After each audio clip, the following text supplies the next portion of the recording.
வேற மாதிரி பண்ணலாம் சங்கர். சரி சொல்லுங்கள். நான் உங்களை கேள்வி கேட்குறேன். சொல்லுங்கள் சார்.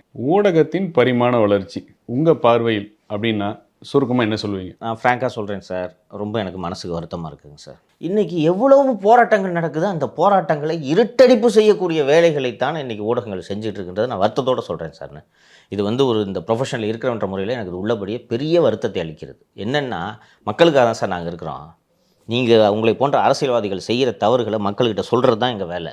உங்கள் கூட சேர்ந்து நாங்களும் கரம் கோத்துக்கிட்டோன்னா ஜனங்க பாவம் சார். இந்த பாவத்தை பண்ணக்கூடாது. ஊடகங்கள் இன்றைக்கி இந்த பாவத்தை பண்ணிகிட்ருக்குன்னு தான் நான் பார்க்குறேங்க சார். இந்த ஊடகத்தோட பரிமாண வளர்ச்சியில் பயன்பெற்றவர் ஒருவர்களில் நீங்களும் ஒருவர். அது உங்களால் மறுக்க முடியும்? இல்லை, மறுக்க மாட்டேன் சார். இதே சவுக்கு சங்கர் ஒரு பிரிண்ட் மீடியாலேயோ ஒரு எலக்ட்ரானிக் மீடியாலேயோ ஒரு கரியர் ஆரம்பிச்சிருக்காரு அப்படின்னா இந்த அளவுக்கு ஒரு வெளியில் வந்திருப்பாரா அப்படிங்கிற சந்தேகம் தான். ஒரு சமூக வலைதளங்கள் வளரக்கூடிய காலகட்டத்தில் நீங்களும் வளர்ந்ததுனால அந்த ஊடக பரிமாண வளர்ச்சியில் நீங்களும் இப்போ வந்திருக்கீங்க அப்படின்னு